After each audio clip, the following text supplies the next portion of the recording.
Welcome to Creepypasta Theater, a show where we explore the strange world of creepypasta and urban legends. Join us as we hear tales best left untold, travel roads best left unexplored, and see sights best left unseen. Today's story, The Other Network. Written by Stephen Shorter. This story can be found on creepypasta.wikia.com and is protected by Creative Commons licensing.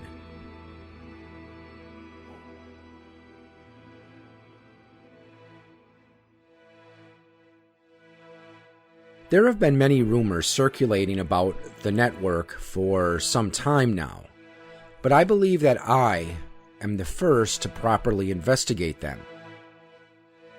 I'm certainly the first to share my findings. I'm not going to shove this stuff down your throat and blow it out of proportion. Nor am I going to tell you everything that I saw. I shall not respond to any messages regarding the matter, but I will leave instructions to those of you who are motivated enough to replicate my trip. I don't know if you've ever been to North Wales. Lots of mountains and valleys and very few large towns. Mostly rural communities out there. I visited a friend up in Bangor a few times, so I knew the way to the coast. From there, it was a matter of heading south into the foothills of Mount Snowdon. It took a while to find the old research building. It's been abandoned for years, and so the address wasn't on my sat-nav. But a couple of locals out on a hike pointed me in the right direction. If you plan on heading out there, I'd advise asking around. It's easy to get lost out there on those country roads. Sure enough, there was the sign that I'd read about, the original words, Gwynedd Climate Research Center, just visible through the fading coat of black paint which had been sprayed across the sign.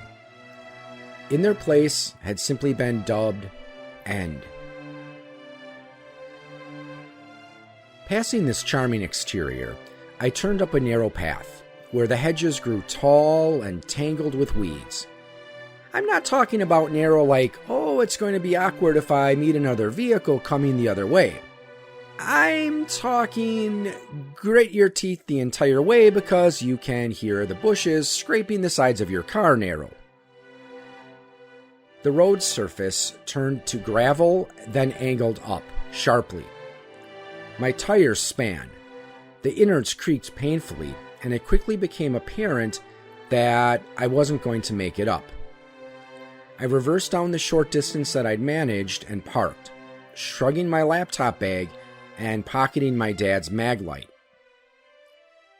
It was a fairly gray morning, and I had no idea what state the building's lighting would be in. Buttoning my jacket, I headed up the hill. The front door was not locked, but I set out to check the perimeter. It was pretty much as described in the original online post. Windows boarded, no visible telephone or power lines feeding into the building, and an exterior shell which was covered almost entirely with graffiti tags. No vehicles were in sight, and the CCTV cameras hung limp and dead in their cages. Good enough for me. The interior was dark, as I had anticipated. I flicked on the mag light and let it play over grimy walls and a dusty floor. Odd that it would seem so undisturbed. One would think that it would be a squatter's heaven, or at the very least, littered with used needles and condom wrappers, as most other abandoned buildings tend to be. The graffiti was still present, but it seemed more hesitant. It was spaced out and faltered the further down the hallway I went. It finally petered out a few feet from the reception desk. The local teenagers had obviously lost their nerve. I found the fuse box behind the desk and flipped a few of the switches experimentally. Nothing happened. Whether the fuses were all blown or there was no power at all, I did not know, but I definitely did not have the capacity to fix it. The email that I had received on the matter specifically stated not to worry about the electricity supply, and call me a coward if you like. Given a choice between functioning lights and creeping around a dark, isolated building on my own, I'd rather have the former. After climbing a bare stairwell to the next floor, I was able to stow my light. The windows here were not boarded up, and great cones of sunlight crept through the empty frames. The only creepy thing about this place was how tidy it was. Yeah, a thick layer of dust coated everything, and what few furnishings were left had been piled up in the corners of rooms. But there was literally no sign of human disturbance. The sort of place an urban explorer would kill to stumble across, no doubt. I actually felt almost unwelcome there. The closest example I can think of is when you walked into a class really late back in school. Everyone turns around to look at you and you feel weirdly unwelcome. Yeah, well, I was getting that same feeling in my stomach when I found the room. It was pretty much as an email had described. A big, open-plan office layout with marks on the floor and ceiling where the cubicles had once been. And a great reef of office chairs tangled together in one corner. There was only one desk in the room, pushed against the far wall. As I approached, I noted that, unlike the rest of the building, it was completely devoid of dust. I pulled the laptop out of my bag and set it down. It was a cheap piece of crap 2000 model, which I'd bought online for £30. Reformatted and installed only the basic functions onto. It was specifically for that excursion. I was not going to gamble my personal machine on an interesting story I read about on the internet. Once booted up, I produced a network cable. It was an old gray one, the kind you attribute with screechy dial-up tones and parents complaining about your hogging the phone lines.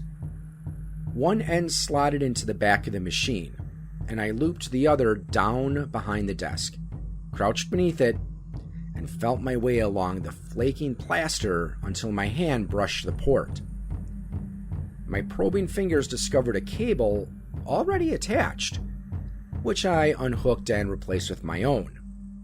When I stood up, I noticed that the cable that I held in my hand was torn, as though the other half had been yanked away so abruptly that the plastic had ruptured and the wires inside snapped.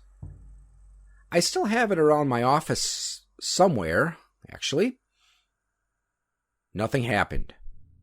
No icons popped up announcing that I had successfully connected to the network, and the little signal strength in the bottom right of the screen insisted that I was not online.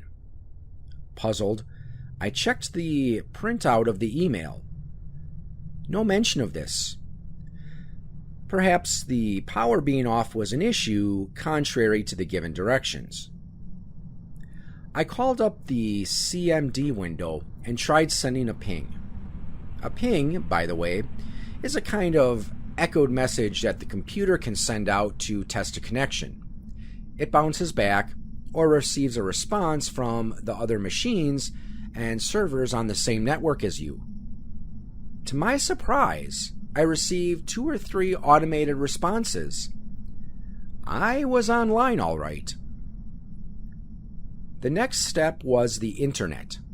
My homepage was set to Google, But strangely, the program spent a good few minutes just on a blank white screen before I was redirected to a different search engine.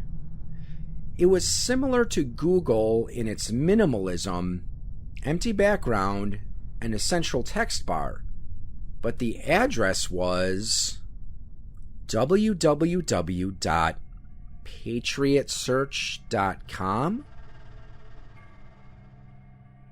In place of the Google text logo, there was a simple sketch-style picture of a stoic-faced soldier holding a British flag in one hand and a US one in the other.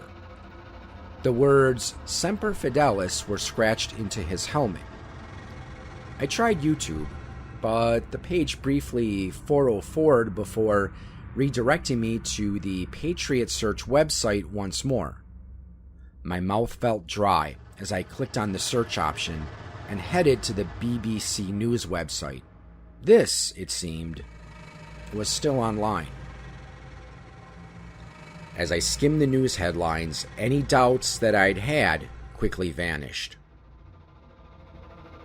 Second American Civil War grows in size and intensity.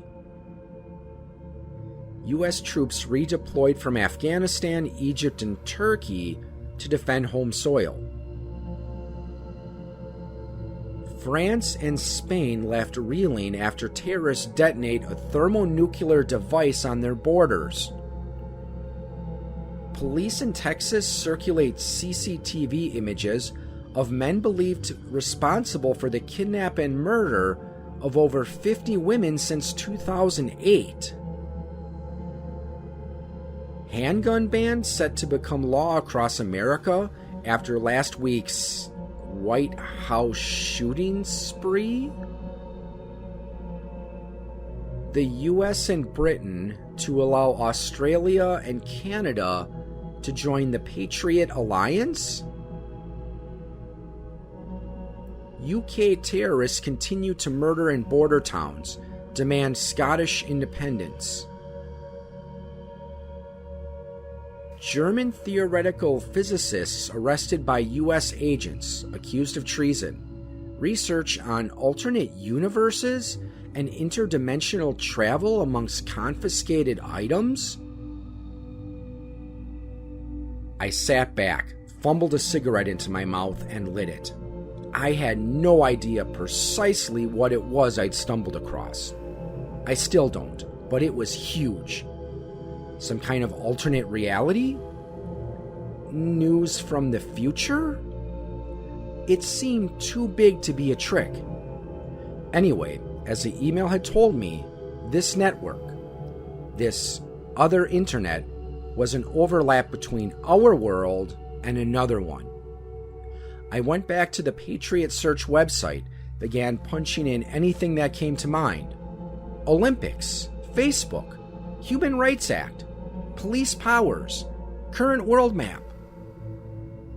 Slowly, surely, a picture began to form.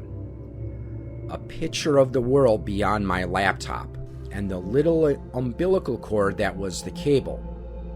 I was a blind man, feeling his way through a cave bit by bit. The more I read, the more fearful I became. A lot of bad shit had happened. I have neither the time nor patience to list everything here. You can't expect me to describe an entirely separate historical timeline, but I'll leave you with a few examples. Police in the United States and UK were gradually being phased out, and the army was taking their place. From what I gathered, the only crimes that were properly investigated were treason and fraud, leaving all kinds of depraved killers and perverts free to do as they pleased. Some had even gained fan followings. I stumbled across one website dedicated to somebody called the Dockyard Butcher. It had an image and a video gallery in the sidebar, and the things I saw made me feel queasy. The world was overcrowded, but not just like ours. I make no exaggeration. London was ringed by shantytown slums, the sort of place you wouldn't expect to find outside of a third world country. There was so much to take in, and I'm probably forgetting half of it as I type. Oh, and something happened to New York City. There were plenty of records about it dating back to the late 90s, but then they just stopped, like it never existed. I couldn't find it on any of the maps, no discussions on any public forums about it. I'm not sure if it's an isolated example or one of many places to officially stop existing. But if anyone decides to look for themselves, then it's something interesting to investigate. I really recommend that you don't, though. A shrill bleep startled me. I'd left the CMD drive open after testing my connection. It was notifying me of an echoed ping. I reopened the window and sure enough, I had been pinged. Moments later, a second ping popped up in the field. A different source though. The IP address was listed beside the notification. As far as we know, that building is the only one with a connection to the network, meaning that they hadn't come from this side. As I tried to grasp what was happening, a third ping appeared. Something clicked inside my head and I felt my stomach turn. I had finally grasped, blindly, into the unknown. And now, the unknown was grasping back. People from this other world had felt my clumsy investigations and were, in turn, investigating us. That was when my laptop went crazy. The mouse stopped responding to my usage. In fact, the pointer disappeared completely from the screen. The internet browser instantly froze up and then forwarded me to another website, a blank white screen which loaded almost instantaneously.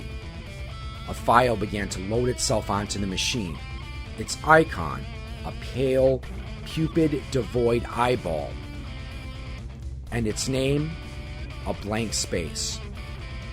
Though I wasn't hugely worried about the well-being of the old laptop, the idea that something from this other place was pushing its way into my reality was strangely horrifying. I leapt to my feet, and just as the download reached 75% mark, I yanked the cable free from the wall.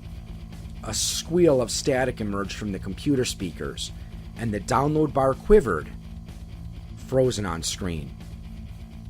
I had dropped my cigarette in the rush, so I sat back, lit another one, and stared at the socket on the wall, scratched and slightly deformed due to my rather rough exit from the world that lay beyond it. I have no idea what the iProgram was for, and I didn't try to find out. I took the laptop apart, then and there, and then carefully ground each piece beneath my heel. All that's left of its inner workings is a scattering of green plastic shards and bent metal. As for what the future holds for the old climate research building, I have no idea. Gwynedd Council have been talking about demolishing it for years now. And perhaps one day they'll pull their fingers out and get around to it. I'll be honest, when it's nothing but rubble and ashes, I won't be mourning its loss. Until that time, the socket, a little window into the unknown, is still there. If you desperately want to investigate, I can't stop you. Still, it's plain to see that whatever world the network represents is a cruel and malicious shadow of our own. Just a word of warning to any would-be pioneers, however. If they try to make contact, ignore them. And if they try to get through, deny them. Scientists believe that, should alternate universes exist, then it would be almost impossible to knowingly transfer physical objects from one to the other. Then again, though data is simply electrical impulses, energy, that such a force should be exchangeable between two realities simply paves the way for other, far less desirable visitors. I believe that whatever possibilities the network holds for us are outweighed by the risk, because what lies just across the veil is not some monster or demon, but a humanity turned cold and hateful. It knows how we think, and it knows we'll come back. If all this hasn't dissuaded you from exploring, then please, please be careful.